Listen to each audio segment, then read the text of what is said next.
Andy Mantha is a pretty nice hockey player whenever he's a hockey player. Unlucky or not, he's missed a lot of time over his decade-long NHL career, including being limited to just 13 games last season in Calgary. Good morning to you. Good Thursday morning. I'm Dejan Kovacevic of DK Pittsburgh Sports. This is Daily Shot of Penguins. It comes your way bright and early every weekday. If you're into football and or baseball, I also offer daily shots of Steelers and Pirates in the same place that you found this. Mantha was signed by Kyle Dubas to a one-year contract yesterday out of free agency. It comes with a base salary of $2.5 million. He can get another total of $2 million if he plays in as many as 80 games.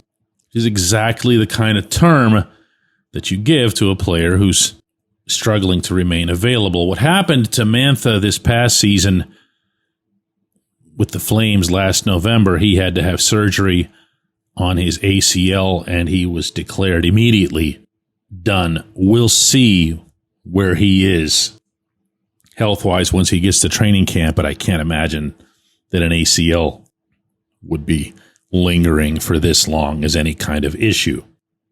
Again, good player. 6'5", 234, not shy about throwing the weight around, really moves for someone with that frame, and has a decent enough scoring touch. You only have to go back a couple seasons, which he split between Washington and Las Vegas, to see that he had 23 goals in 74 games. And if you look a little higher onto his figurative hockey card, you'll see that he's a pretty consistent double-digit goal guy for you, regardless of circumstances, having topped out at 24 and 25 7 and 8 years ago in Detroit. So, want to have some fun? Figure out where he'll play, who will be his line mate.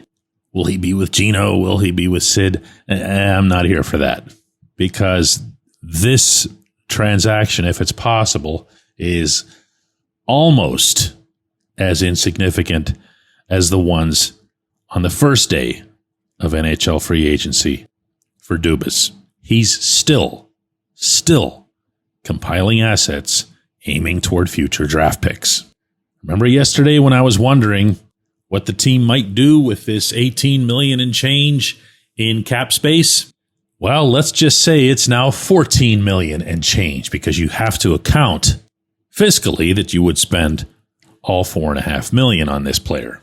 So here's how this works. Mantha's 30 years old. He's here for 1 year. He wants to show that he's back from the knee surgery. He's ready to withstand the rigors of all 82 games and theoretically work himself into a better position toward next year's free agency, or, and much more likely, Dubas trades him from here at the NHL deadline for more of these picks. He's a Beauvillier, and I did tell you there were going to be Beauvilliers still this season. He's a gamble, a reasonable one since it only requires health, a buy low, sell slightly higher type that'll allow you to just keep stockpiling and stockpiling and stockpiling picks, while at the same time, when he's in that locker room, a lot like the Kevin Hayes figures that would be struck in there, he's an older guy who comes with a reputation. He's known. Help push the kids, help teach the kids, help keep the kids from drowning by making sure the team is a little bit more competitive. And listen, I can go on and on and on about this. The only point that I really want to make today is that this ain't it. This season ain't it. And I know I'm not exactly breaking any news when I say this, but I still see, hear, and read so much from this fan base, even after these past 72 hours, about how, oh, if only they do this, or if only they do that, or, oh, why didn't they go after that guy? Dubas might be wrong about this. I'm not stating this as if his word is gospel. He might be wrong about his timing. He might be wrong about his judgment as it relates to Sidney Crosby and when Sid might run out of patience.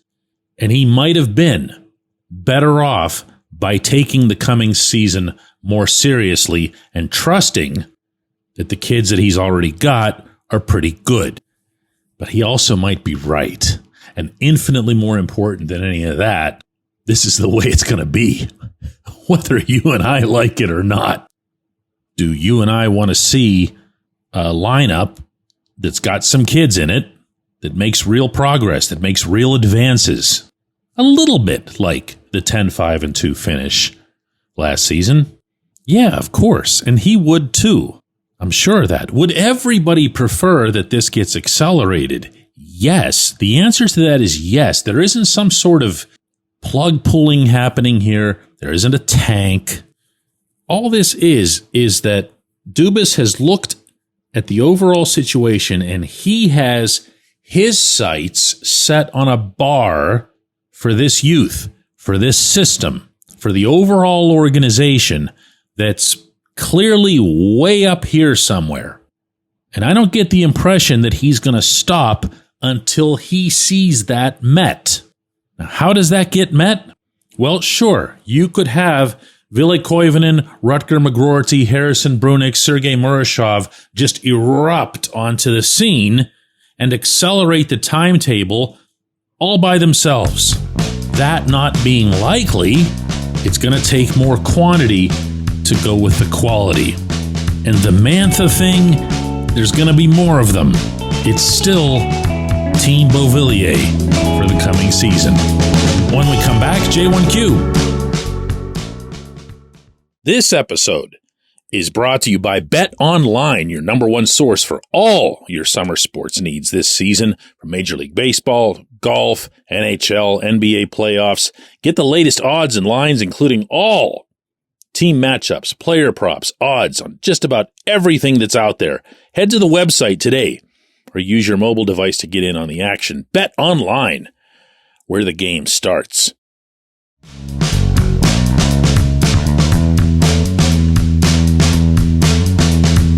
Today's J1Q comes from Jim McGrath, who says, DK, I'm assuming Evgeni Malkin's going to retire at the end of the coming season.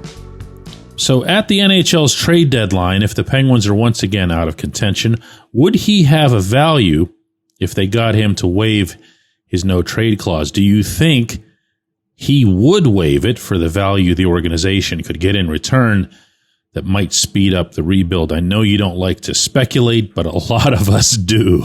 That's a pretty nice way to get me to bite on this, Jim. I'm going to go over a couple of different things that you have in here before giving you an answer. The first is that I'm not sure why you would assume that Gino will retire at the end of the season. He has said no such thing. He has suggested, hinted, nothing. He's done nothing to make anybody believe that other than looking at his birth certificate and, of course, his contract.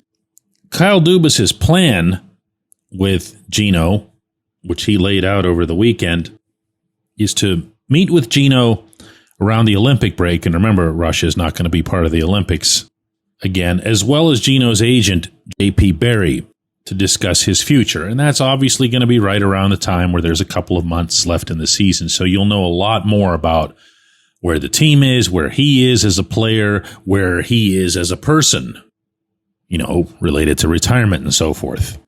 From there, everybody has a chance to talk it out. Everybody has a chance to express what it is that they'd want to express and figure out what's best for the team, but also for the player, and also, not to be lost here, the player's legacy. This is not an ordinary guy. This is not an ordinary potential transaction.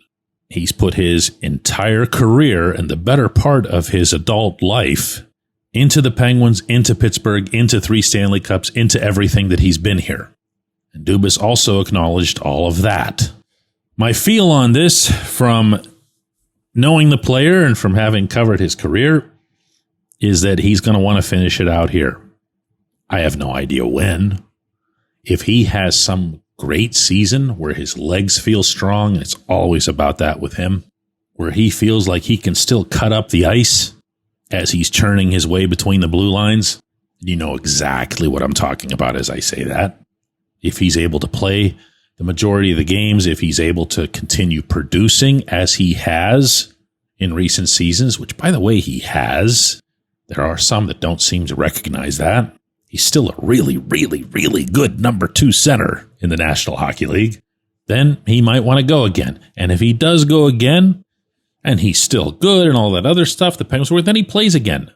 There's been nothing remotely resembling a decision or even a thought process about cutting Gino off in some capacity.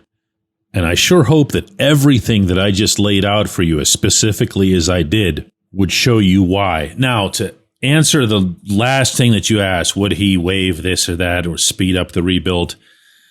You know, Jim, some things just aren't worth it, man.